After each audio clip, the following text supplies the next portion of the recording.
Balake. Where is Balake at? My name's Blake. Do you want to go to war, Balake? I'm for real. Ron. Ron is present. Welcome back, everybody, for a little bit more SPTV, where every day is a great day not to be in a cult.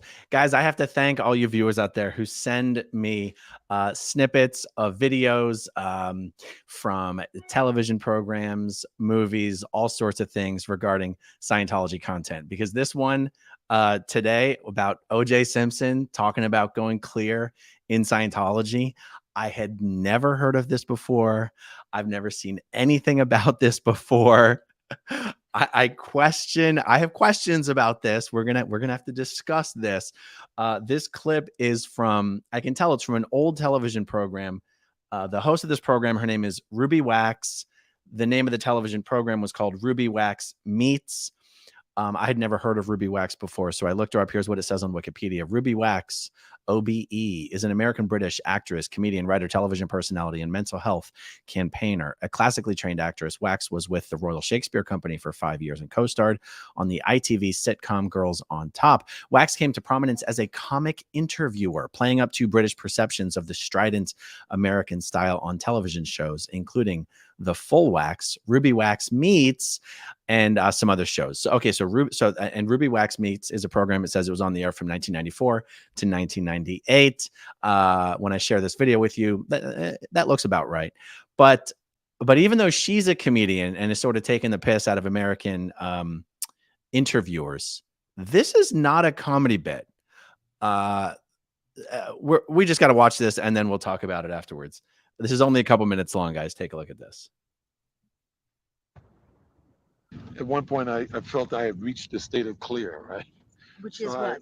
Which is in Scientology, I guess, is an area where you're one with all, see all, know all. At least that's the way I interpreted it at the time. You got to that state? I thought I had, or I had from time to time reached that state, especially as an athlete. Sometimes you just feel that you're in total control of your surroundings and can literally will everything around you to happen. And I call, the Scientology place, the local place where I was first here in LA. Then I even tried to get hold of Mr. Hubbard at one point years ago. And then I learned there was nowhere to go from clear. But at the same time, said, I've clear. Yeah, so what happens after clear? Essentially what I found out is that there's nothing. After clear. There's nowhere to go from there. Clear is just your... Clear is, you can... as I saw it, is seeing it all, knowing it all, feeling that you're in total control of everything, but seeing it all, seeing the complete picture and feeling that you can control that picture. For me, that's what it was. Yeah. Feeling that I was one with everything. You ever show a guy who masters a crowd? Yeah. In a sense, that's what he's doing. I mean, it may not be something that's clear, excuse me, pun here, that's clear to him at the time, but in a sense, that's what you get. You get the pulse of everybody is being controlled by your pulse. Wow. By you, and it's an interesting feeling to have. It's very godlike. Yeah. I think because you have such control over your body, you have such control over your mind. I think I am better control at this point over my mind than my body. Now the game is going to be right there, and I was just saying, if you're going to shoot. Guys, to be crystal clear, this is after the murders. I just want to make sure that's clear.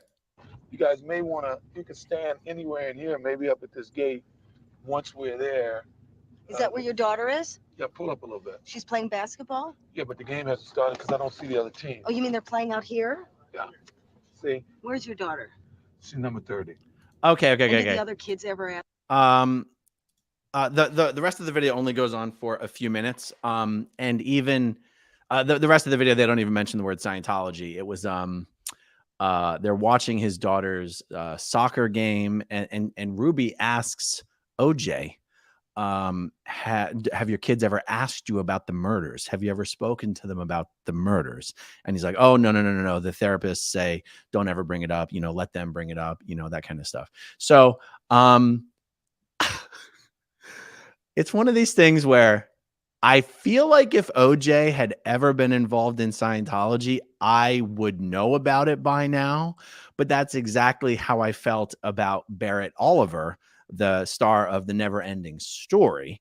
And for those of you guys who've been watching for the last week or so, you know how that story turned out. Not only was Barrett Oliver, not only did he grow up in Scientology, not only was he actively involved in Scientology, but he joined Scientology's C organization and spent a couple years working at Scientology's international management base in Gilman Hot Springs, California at Golden Era Productions. And I had never heard anything about that. So the Juice used some language in there that I thought really gave some credibility to his story. Even his somewhat clumsy description of what this state of clear is or was or is in Scientology, even though, you know, a Scientologist would be like, well, he doesn't really know what he's talking about. A public Scientologist, if you ask them, a public Scientologist who've attested to the state of clear in Scientology, if you ask them, what is the state of clear to you? They're not going to give you the textbook technical definition of clear as like a Scientology auditor is going to give it. They're going to explain it to you in terms of what they feel was their ability gained. Even people who've been in Scientology for a long time will give you, pretty much everyone will give you a different definition of the state of clear. It seemed to me that, and we, you know, we're trying to piece together things when we don't really have all the pieces. It's clear, if OJ Simpson had no matter what you feel you've accomplished in life, for you to call up the local Scientology organization and ask them what comes after clear, that's not even something that happens unless you've had some exposure to Dianetics, the book Dianetics, you've had some sort of Dianetics auditing or Scientology auditing. And also it's a little confusing when he says, what I found out is that there's nothing after clear. Well, we know in Scientology that after clear comes all of the secretive, confidential OT levels or operating Thetan levels, where you learn about Xenu, the galactic overlord, and the population problem that he was trying to handle on his planet of the Galactic Federation. And then he brought all the beings he wanted to get rid of to Earth, or as L. Ron Hubbard said, Earth was called TGAC back then. And then he blew all those Thetans, those spirits, up in the volcanoes with the hydrogen bombs. And that's how the body Thetans came about. And that's what L. Ron Hubbard teaches you on OT3 is what's wrong with you and all the members of mankind, humankind, is that we all have thousands or tens of thousands, hundreds of thousands, even millions of these sick, damaged body Thetans stuck to our bodies. So we all know that there's a lot of stuff in Scientology that comes after the state of clear. But maybe, you know, the one thing they didn't mention here is, when is it that he called Scientology to say he felt he had achieved the state of clear and wanted to know what came next? Was it after the incident that OJ is most famous for? Did someone pick up the phone at the Celebrity Center and it was OJ Simpson on the phone who's like, I want to do what comes after clear? And they're like, ¿Quién es? Nothing after clear. Adios. And hung up on his ass. They're like, we got enough problems. We don't need OJ Simpson on board. But I tell you, there's something going on here that we do not yet understand. And so this is an appeal. This is a request for information. Any of you guys out there in Scientology land who know who in the hell started introducing OJ Simpson to Dianetics or Scientology auditing, and when, and did they get in trouble for it? I wish it was clear in this interview whether any of his involvement in anything to do with Scientology came before or after the murders. My God. And I'll tell you, if anyone had said to me, OJ Simpson had anything to do with Scientology, you know, last week, I would have said, no, he didn't. But I pretty much would have said the same thing about Charles Manson as well. So much has been said recently about Charles Manson involvement in Scientology. And actually, I sort of have a bit of an objection to how it's been characterized. So, you know, and it's sort of a digression from the main part of this video. But so to my understanding, so Charles Manson in the whatever stint in prison he did, most recently prior to the Manson murders, there was a guy who was either Manson's cellmate or just another inmate in the prison who had in fact done some professional Scientology auditor training.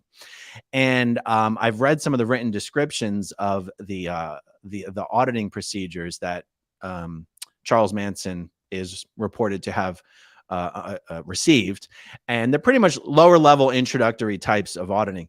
And it turns out, it sounds like whoever audited Charles Manson, and his name is public, it's not a secret, that guy reported that he delivered about 150 hours of Scientology auditing to Charles Manson over, I don't know, a two-year period, perhaps. This was the type of auditing that didn't require an e-meter.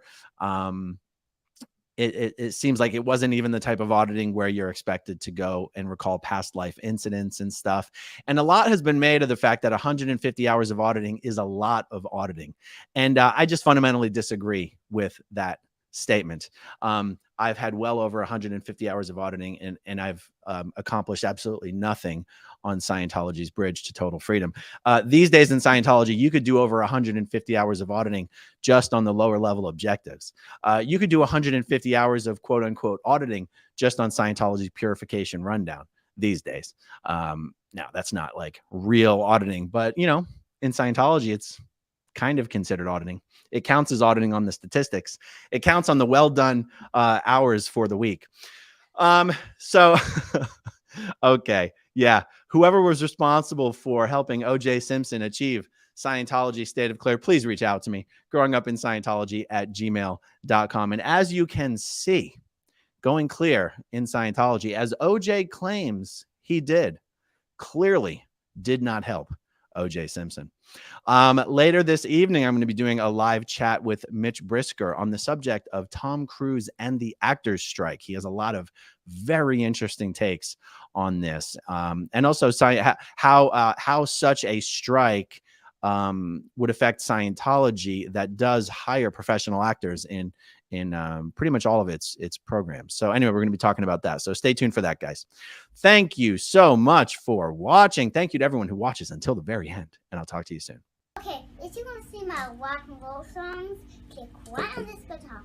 And if you want to see a different one of my videos, oh, Yankee Mama, then you could click right inside here. If you have subscribed or not, subscribe right here. Bye.